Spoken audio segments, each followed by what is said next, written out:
All right, and welcome to this episode of Aegis Cheese with 4 Beats and Benji. On this episode, we're going to be talking about a little team called VP. VP, one of probably the CIS team with the most storied history in Dota, besides maybe Na'Vi. Certainly in recent years, VP has been a force to be reckoned with in whatever iteration they're in. But this VP is a little different because it's probably the most different roster of the VP stacks. There's no carryover from any players from previous VPs. Am I correct in that, Benji? I would say so. There's no carryover from sort of like what people call like the golden era of VP, which was like Solo, Ramses, No One, that kind of stack. There's no carryover from there, but some of these players have been on VP towards like the end of 2019, early 2020. But then again, that was when VP were going through like an identity change from like this super solid squad that had been together for years, and then trying to find a new squad. And they're sort of cycling a lot of players in, and they finally have landed on this iteration, which seems to be working out pretty well for them so far. Well, who is this new iteration? Let's go through the players. Yeah, okay, so first of all, we have in the carry position, Nightfall. Also, you may know him as previously known as Epileptic Kid. He was a sort of kind of high MMR player that was picked up by VP on a trial basis towards the end of 2019. Became a permanent member early in 2020 and then went inactive for a bit. Then joined the Virtus Pro Prodigy squad, which we'll be talking a lot about, because it was sort of the genesis for this roster, as you will, on I believe that was April 1st, 2020, and has sort of had a lot of success with this VPP roster, and then moved to the main Virtus Pro roster where he is today. Signature heroes for him, Faces Void's a big one for him, also PL, and he also plays an Ember. I would say there's probably his 3 best heroes. Well, not necessarily best, but he's sort of the heroes that he's most comfortable and he's most known for.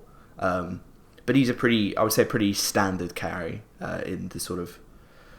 when you look at all carries, he's kind of one that just gets the job done. There's nothing really too different or special about him. It's just kind of you kind of know what you're getting from Nightfall. So on the 2 position, you have GPK from the mid lane, who, if you're unfamiliar with VP, you would probably know GPK the most, given that he's the highest MMR player in Europe.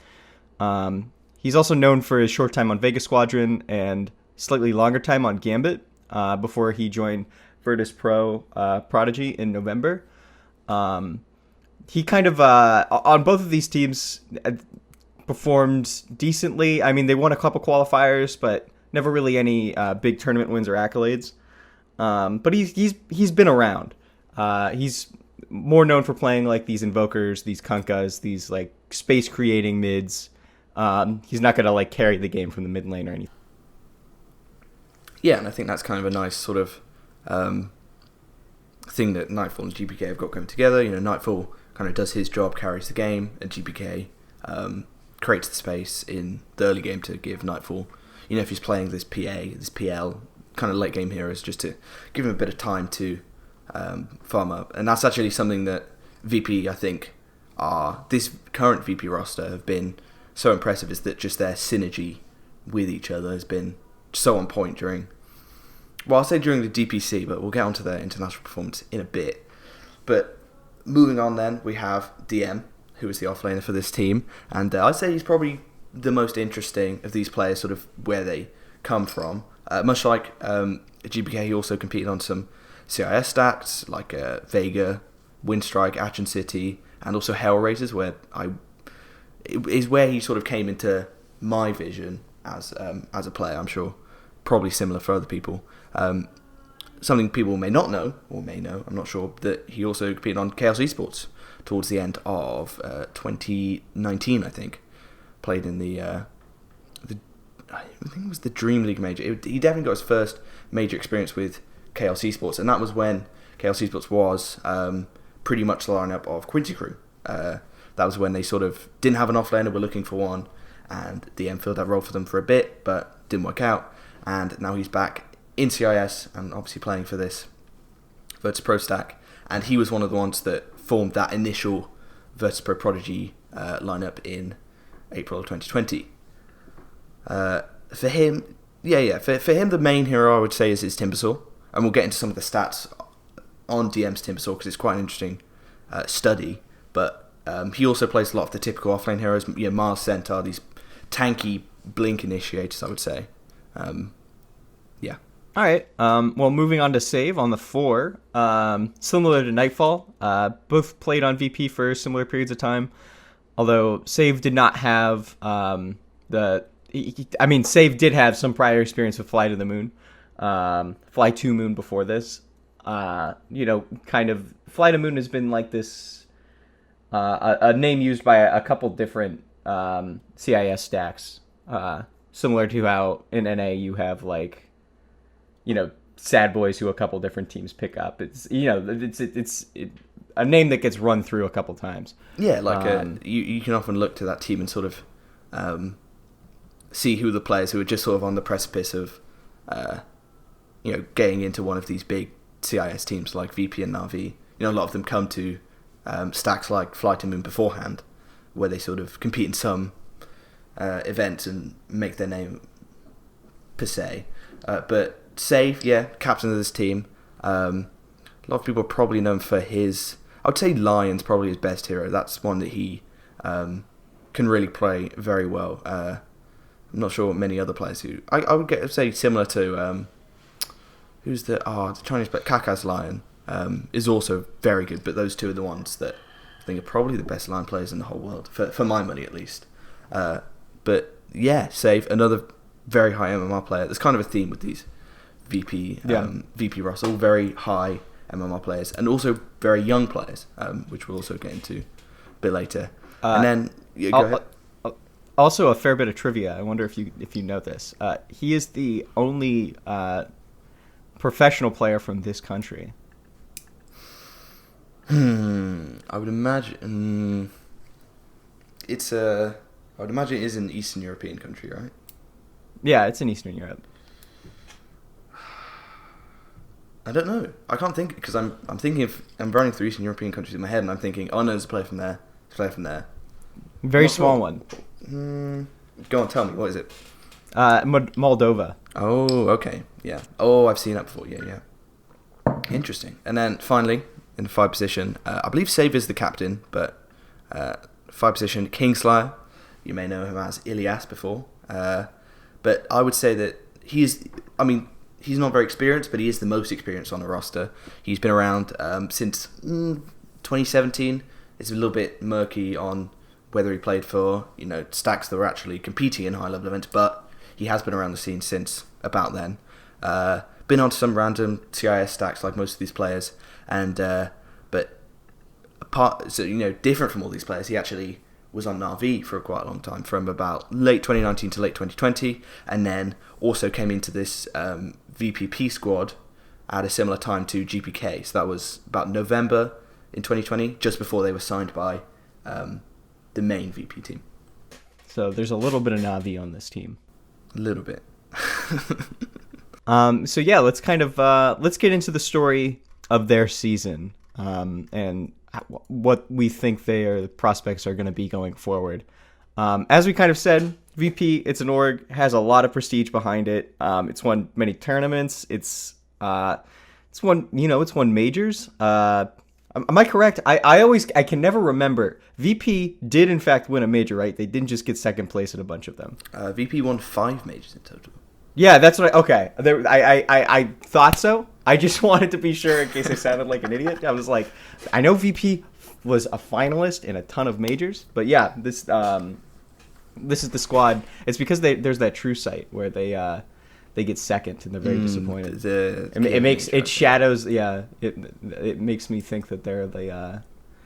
But yeah, they've won quite a bit of majors. Yeah, I think particularly with that solo Ramses no one stack is where they start to really have success. Like, they've been around for quite a while. They've been to as an organization, they've been around for I think since 2012, and had a lot of different CIS players come in and out.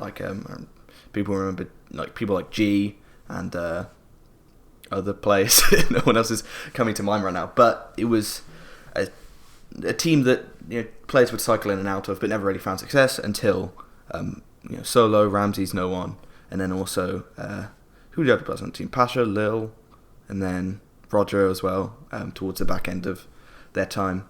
But the important thing about that team, may have won 5 majors, never did very well at TI.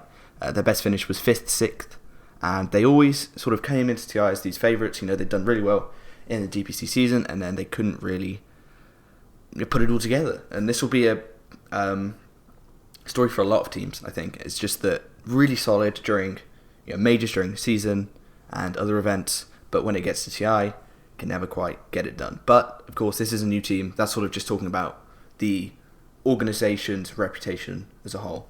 Yeah, and this is, as we'll get to, this is a team that has kind of seen an opposite road. That's true. Maybe they'll be the ones who finally perform at TI. Yeah. So where do these guys come from? Yeah, so we talked about the Solo Ramses no one stack. So that team sort of stuck around till TI 9 when they had a particularly disappointing finish. 9th, 12th got knocked out, starting in the upper bracket and then lost 2 consecutive series. 9th, 12th, really disappointing performance, and that was sort of the death knell for this team, essentially. Ramses, Pasha, and Roger all left, and VP kind of went through an identity crisis where they didn't really have their solid team that they'd had for like 3 or 4 years at that point.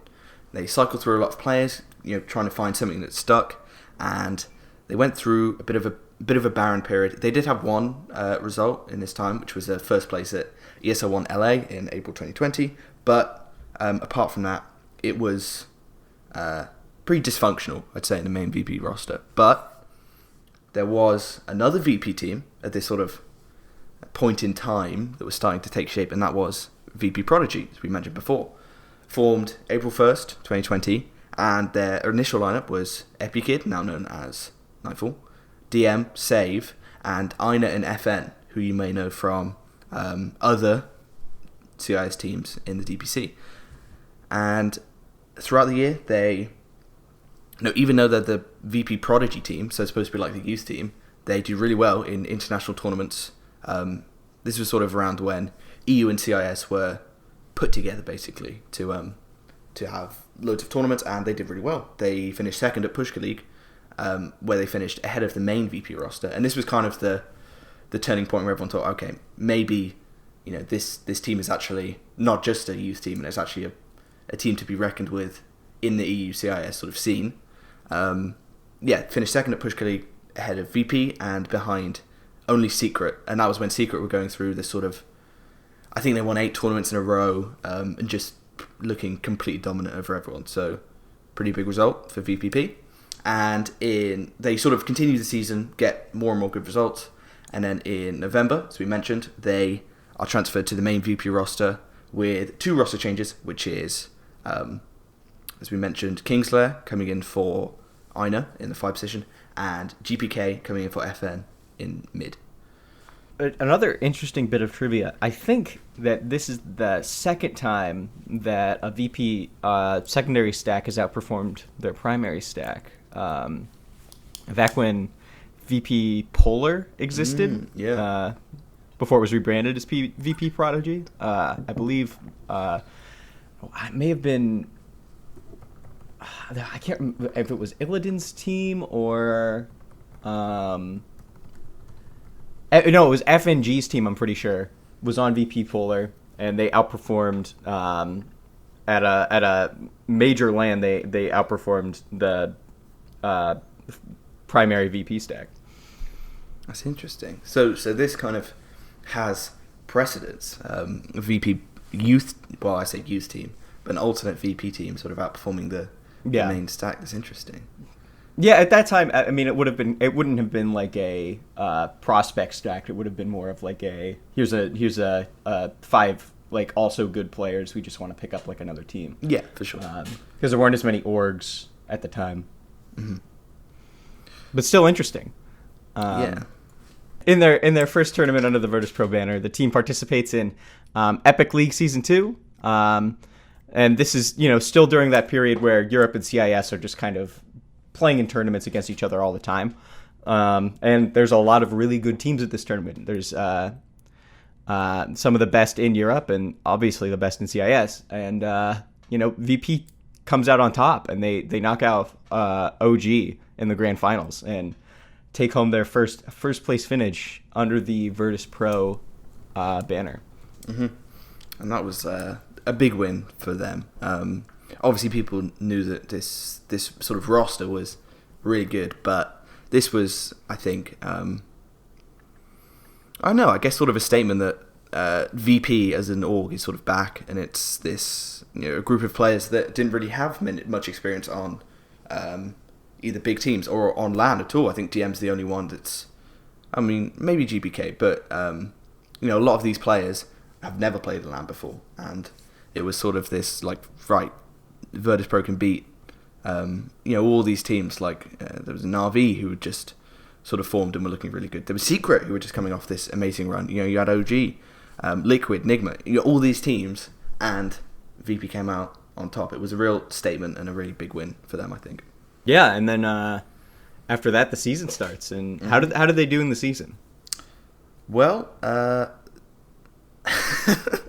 so it's kind of hard to talk about the season because there's really not much to talk about. VP just dominated everyone. They start off the season, they're looking really good against I didn't really like how CIS organised the season. It was kind of similar to NA in which you had these top 4 teams and then the bottom 4 teams. There was a pretty clear divide between the two. And for the first half of the season, all you had was top 4 teams playing bottom 4 teams. And it led to this sort of limbo in the first few weeks where all the top teams were getting results against the bottom teams. And it was kind of like, well, yeah, we expected this. But VP were really the only team to sort of continue that when they started facing up against Spirit and who was the other team? It would be I think it was Live to Win back then, who is now AS Monaco Gambit.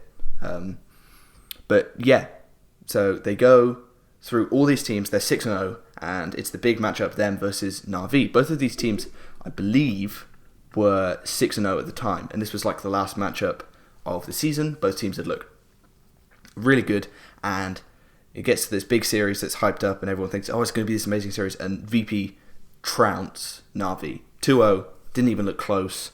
Na'Vi tried some weird stuff just to try and sort of do something different, because VP were just this mechanical, just take you apart limb by limb team, and they did the same to Na'Vi.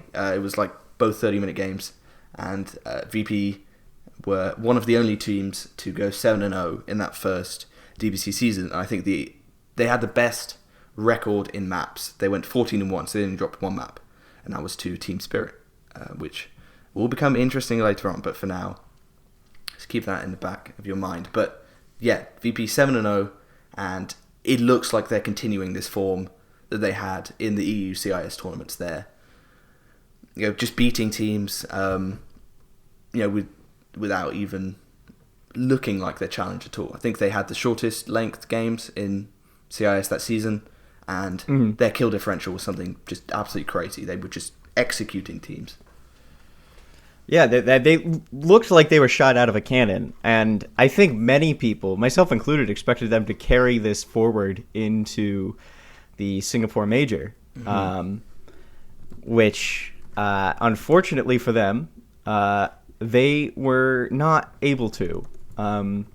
They had a very disappointing Singapore Major, and you could argue, I think this is one of the teams that was hurt the most by the way seeding was done for the tournament.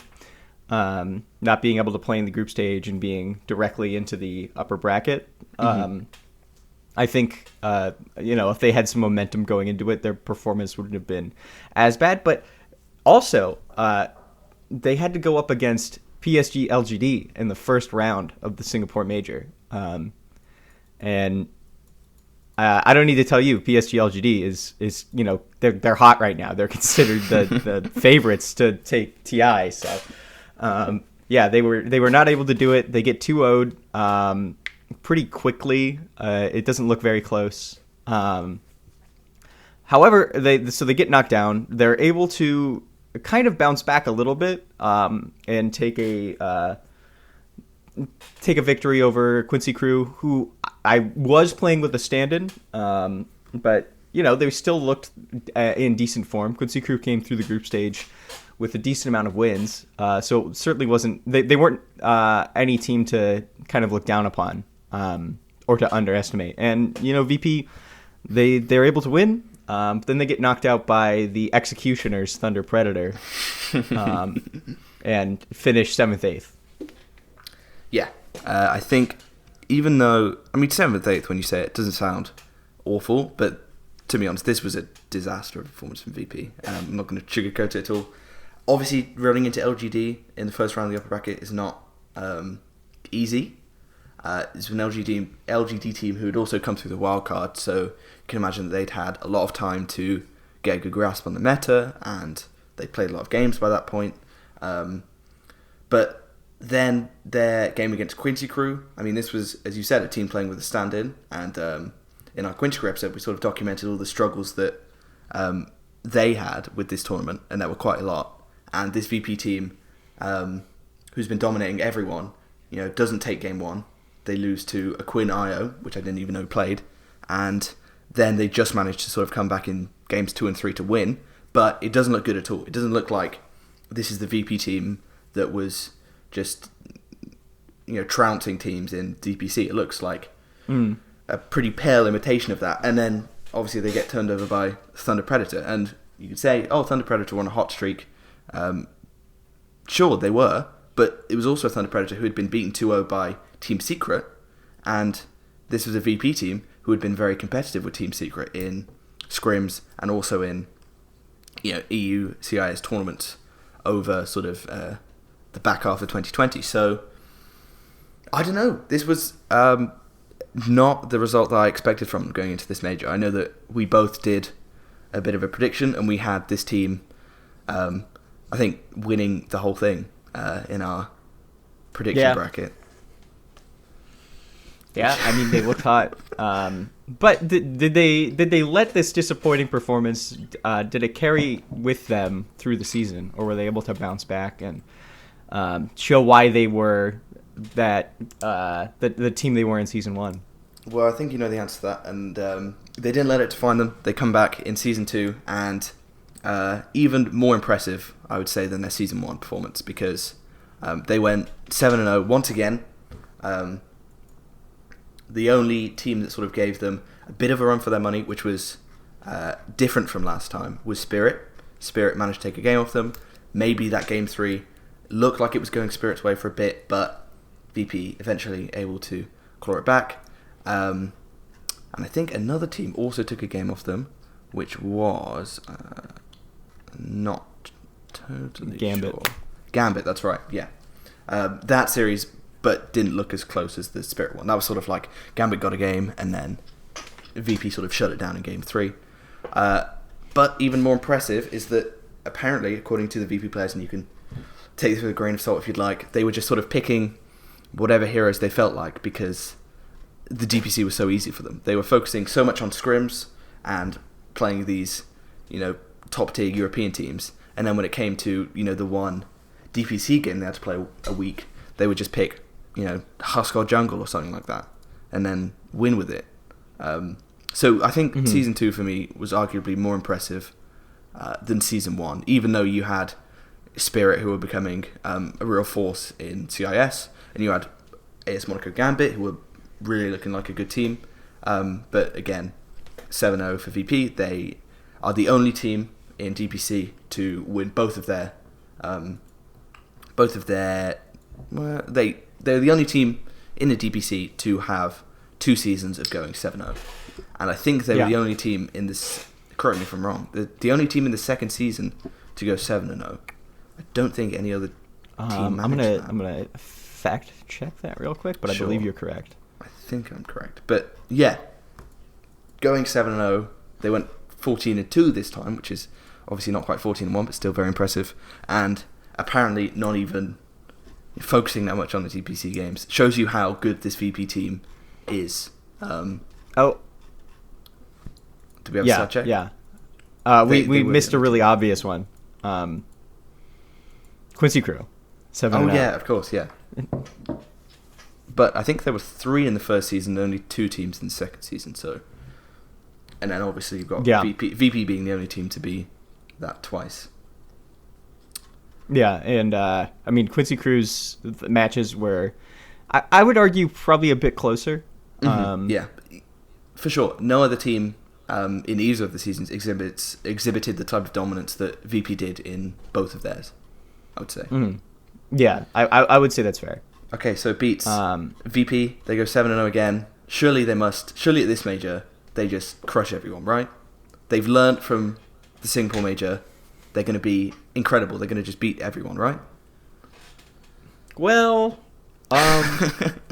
it doesn't quite pan out the way that I think many were hoping for. I think this is a team that, like I said earlier, was maybe hurt by the format a little bit. But at a certain point, you do have to start to put some fault on them. And you also asking some questions, I think. Yeah. And their performance at the Animajor almost mirrors their performance at the Singapore Major. They get knocked down in the first round. They didn't manage to win a single series, so they get knocked down by Nigma, correct? Yes. And then another wildcard team. Yes. And parallel to Singapore.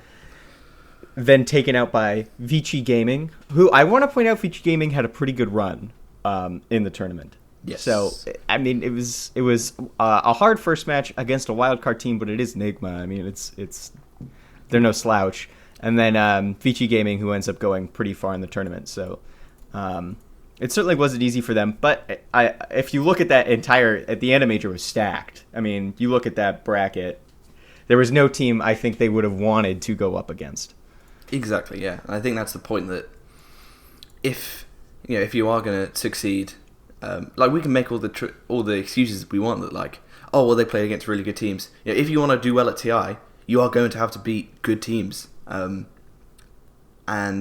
they have not shown an ability to do that yet. Certainly on an international stage, they have shown that they're able to do that in EU and CIS tournaments online, and also DPC, which is also online. But offline, against international teams, they just have not shown it. I think that's been the story of VP. It's that they've dominated teams online and within their region. Does that translate to international teams on land? And so far, it's been a resounding no. Because the two major performances, maybe you could have said after Singapore, well, yeah, there are a lot of mitigating factors, COVID, and they came into the playoff stage directly, and they had to play LGD. But when you get this happening twice in a row, it starts to become, right, what is the reason for this team being just not able to perform at these events? Would you say that so they were playing pretty loose in the season, making random hero picks, but if you look at their 2 games in the Animajor, they're playing very on meta, and they're trying to replicate these strats that other teams have been pulling out.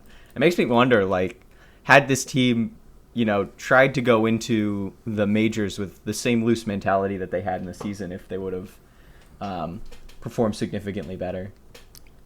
Well, I think them trying to sort of be quite on meta at the Animajor is more of a direct response to how they performed at the Singapore Major.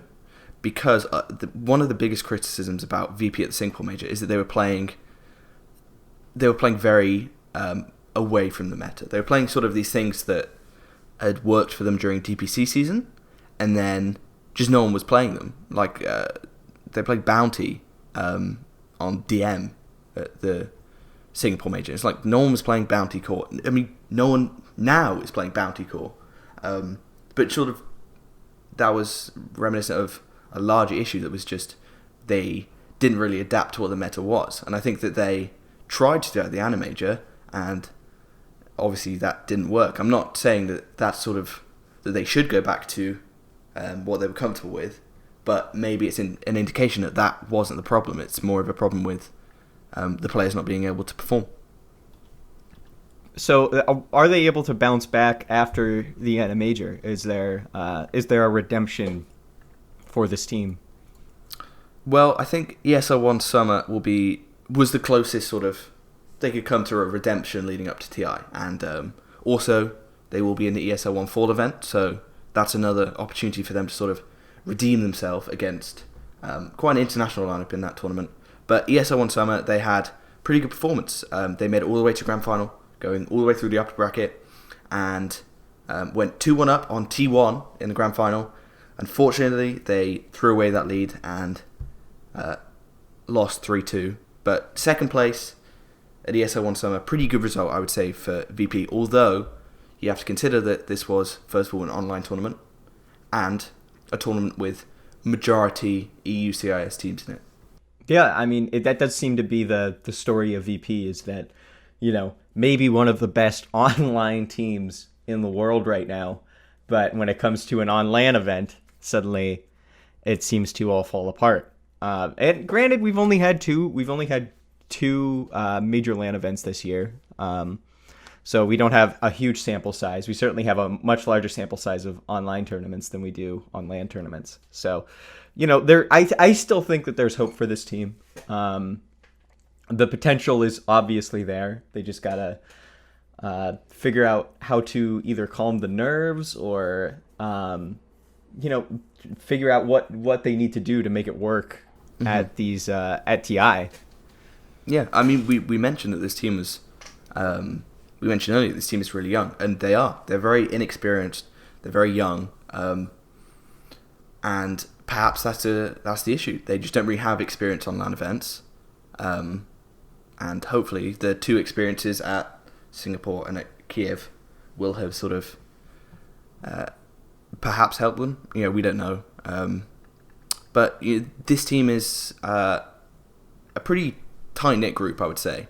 For example, I know that they used to, even before they became the VPP roster, they were party queuing as 5, just in pubs. Like, they would just stack up as 5 and play together because they're very good friends and they like playing together. And that's sort of, I think, where a lot of their synergy comes from, is that they're very good friends with each other and they play very well together. They also don't have a coach, I would also add. So perhaps that's contributing to their sort of lack of success on LAN, not having a coach to say, maybe we should pick this, or maybe that's not such a good idea right now. I'm not sure.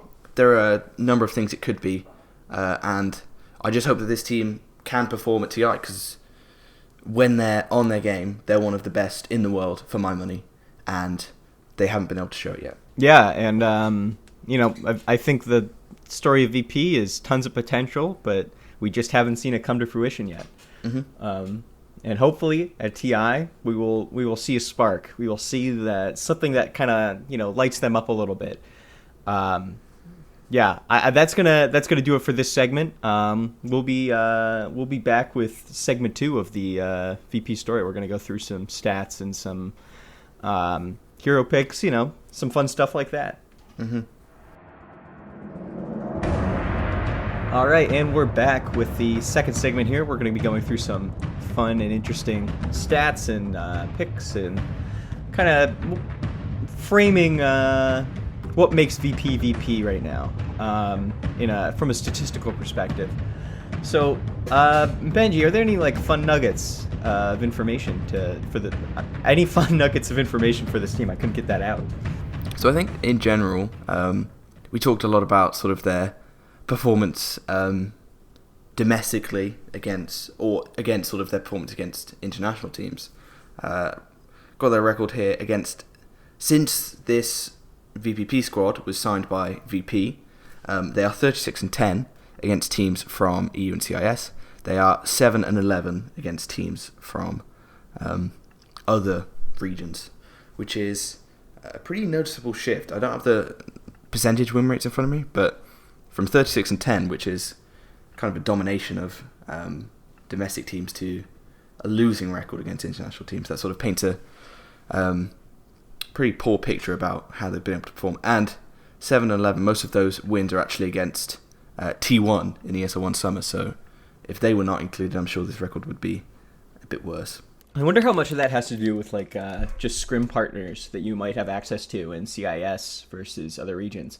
Like you look at a team like the old VP, if they didn't have as many scrim partners, then there's also the kind of possibility that they had experience to kind of at international events for such a long time. Whereas this team is younger, and probably being in CIS, you're a little isolated. You can play against Western European teams, but you can't really play against Chinese teams. You can't really play against Southeast Asian teams. You know, you look at NA and you think it's like a similarly like kind of isolated region, but NA teams can scrim against Western Europe teams, and they can scrim against South American teams. So there's, you know, a bit more options. A bit more options there, even for like younger stacks. So I wonder how much that has affected them, if at all. Yeah, it's something we've talked about at length. I think especially after the Singapore Major, and just the sort of all-around failure of EU and CIS teams at that event. Just scrimming amongst each other and having the wrong idea, or maybe not the wrong idea, but a different idea of how the meta is, and then sort of coming up against these SA teams, these SEA teams, and these Chinese teams who sort of the style that you'd established doesn't work very well against.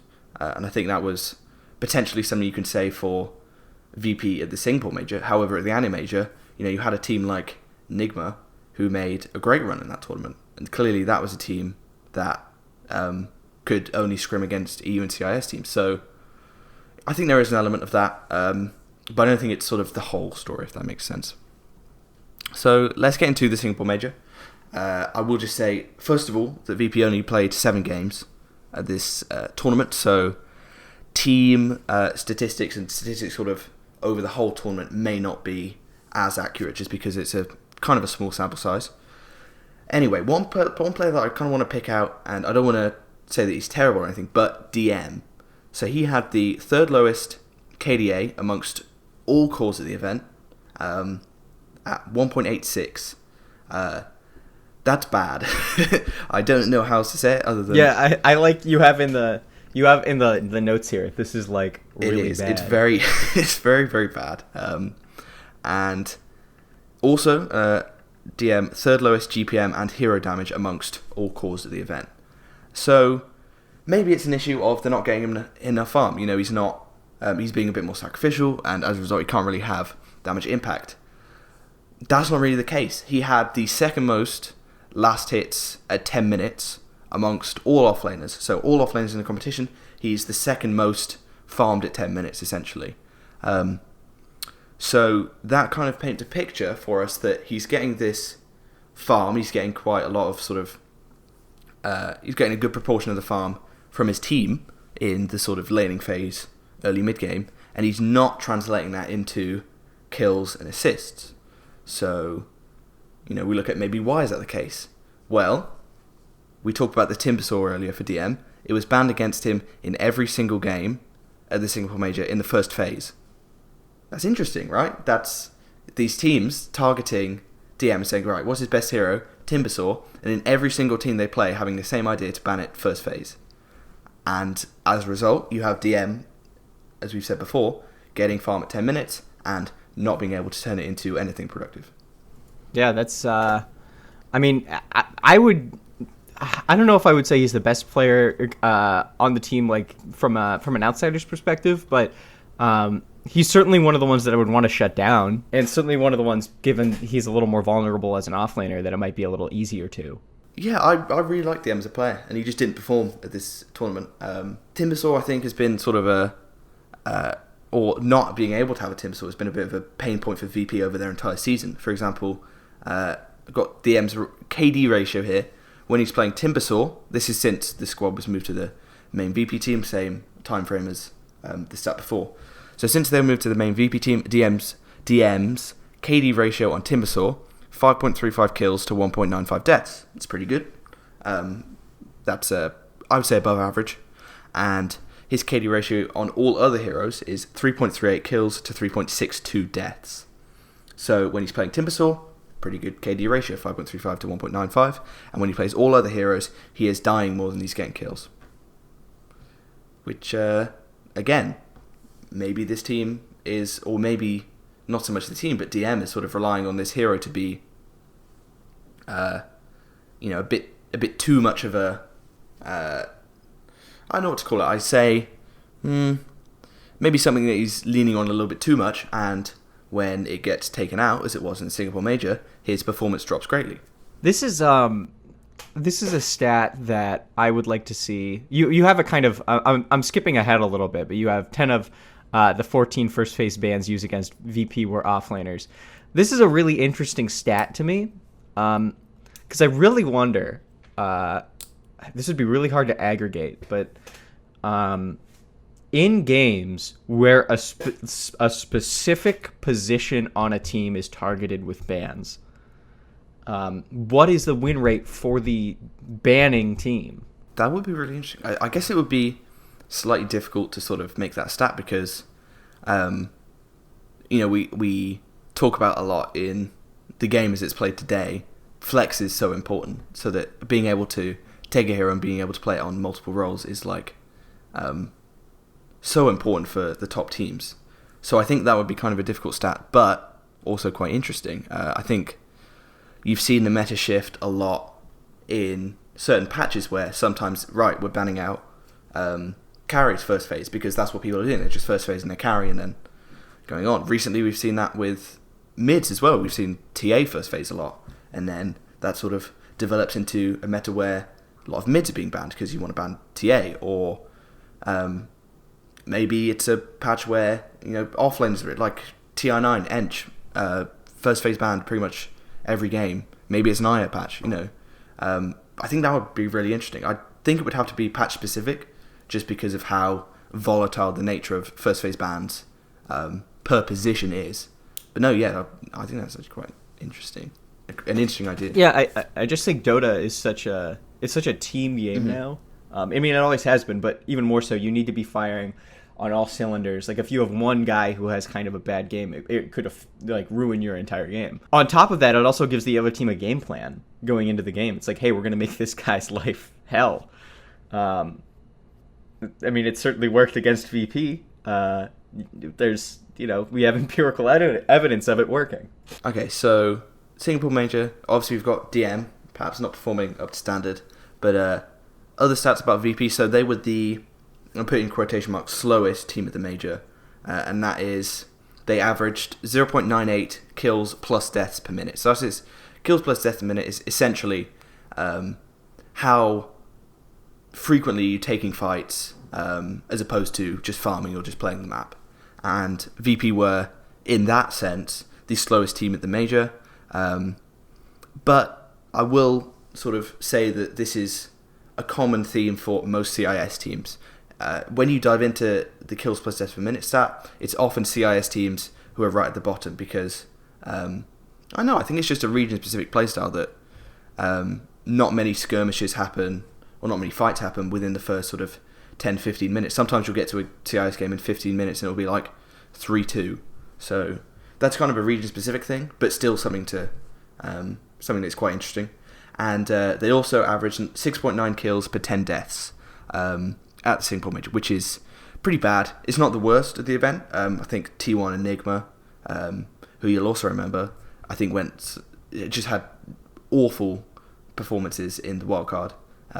They finished below, but 6.9 kills per 10 deaths is not very good. You want to be either at 10 kills per 10 deaths or above that. That's where you want to be sitting.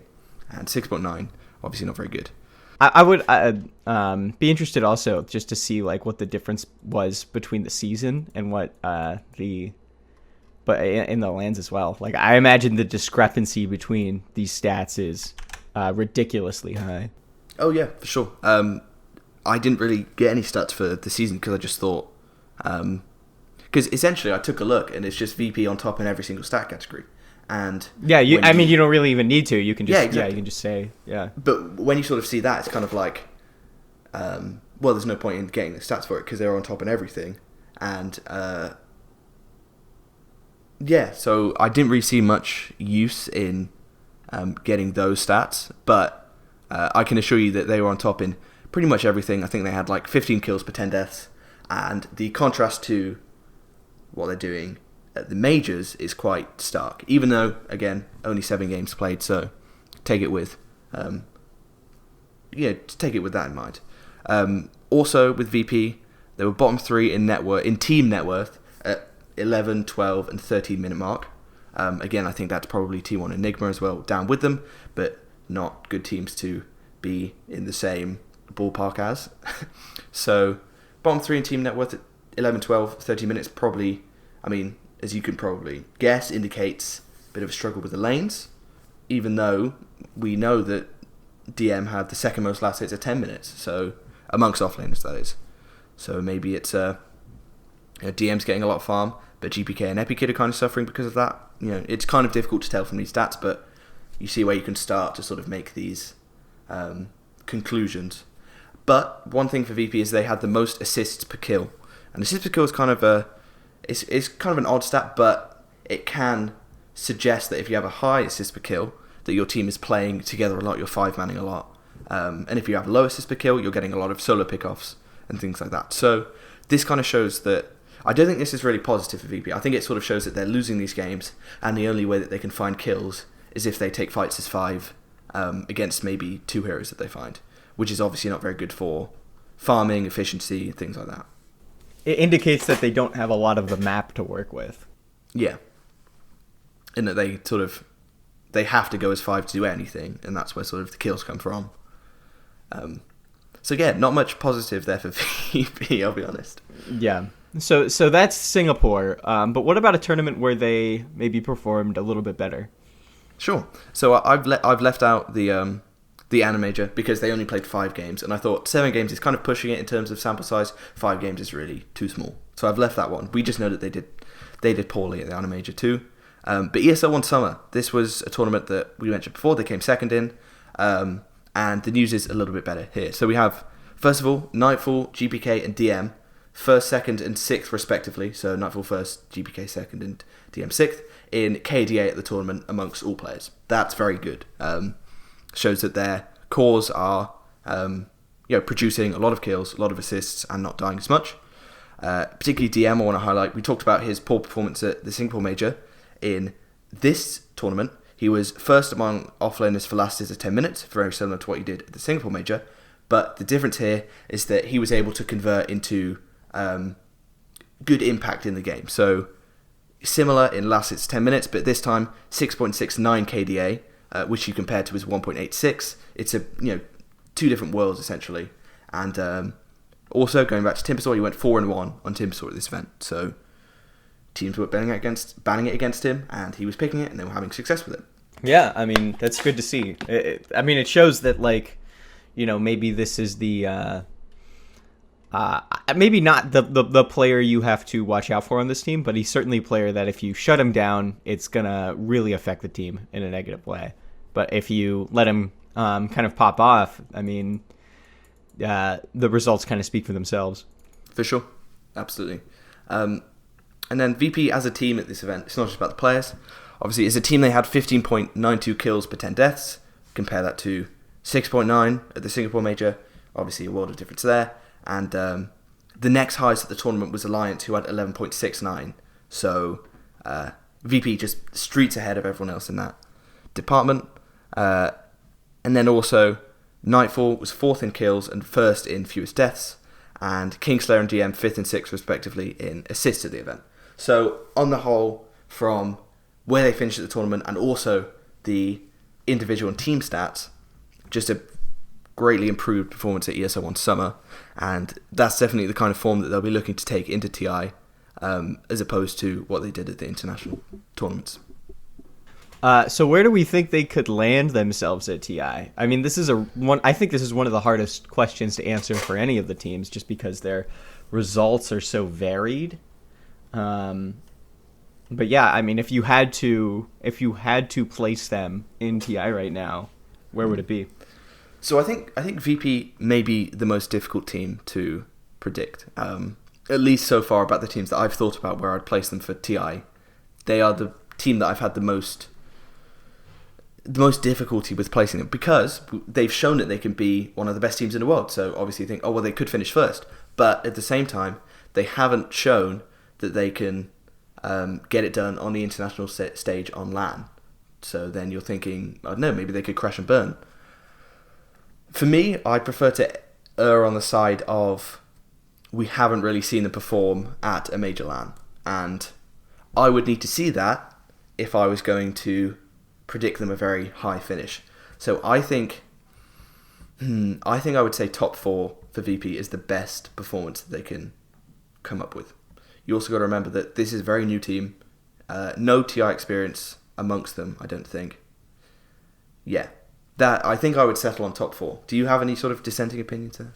So I think the big barrier that I run into with Virtus Pro right now is China, because it's a region that, in both cases that they've had a match against, they've lost. It's a region that they can't scrim, and it's a region that has the most teams going to the event. So I don't know. I could see them performing pretty well in the group stage, and possibly even getting like an upper bracket seed after the group stage. But I don't see them going through the bracket terribly easily unless they get a fairly lucky run through it. I'm not saying the potential isn't there. I'm saying that's not where I would. I don't think I would place them top 4. I think I would place them maybe 7th, 8th. That sounds pretty bad, but I mean, I'm also saying that they would perform pretty well in the group stage. It just wouldn't carry over. Yeah, 7th, 8th would be like a upper bracket berth in the group stage, a loss in the first round, a win in the lower bracket first round, and then a loss in that next match. Which I think that's. Do we want to compromise here and go for a 5th, 6th finish? I think, yeah, I would give them a 5th, 6th as well, because the other thing you have to think about is if they lose the first round of the group, the lower bracket. The second round of the lower bracket is going to be up against another lower bracket team, and not a team from the upper bracket. So that's true. I think it might give them an edge. Okay, cool. So that's it for Virtus Pro. 5th, 6th, the best possible finish, and that is not the. I don't know how we're calling this. I guess it would be the best possible finish that we can see. It's kind of difficult to. Yeah. It's kind of difficult to explain. The best reasonable finish. I think we'll call it. Although one thing I want to say about that is I guess that kind of naming convention is when you say best possible finish, that's actually, I think for me, a fairly low finish, because there's lots of teams that I could see making the finals of this international in particular. For sure. Compared to other internationals. It's a very open field. Yeah. But I think I'm feeling pretty happy with top 6 for VP. I think that's realistic and still pretty good. Pretty good finish at a team who is going to their first TI, if they were to get that. I mean, you gotta also keep in mind these are all very young and new players. So, I mean, I maybe not this year, but maybe next year, and maybe we're completely wrong and they'll win the whole thing. It'll be very funny when that happens. So that's gonna do it for this episode of Aegis Cheese. As always, I'm 4Beats and I'm here with Benji. I figured you would say. I figured you would say something. Oh, I don't know what to say. Thank you for listening. Thanks for listening. And we'll be back. We'll be back again with another great international Dota team.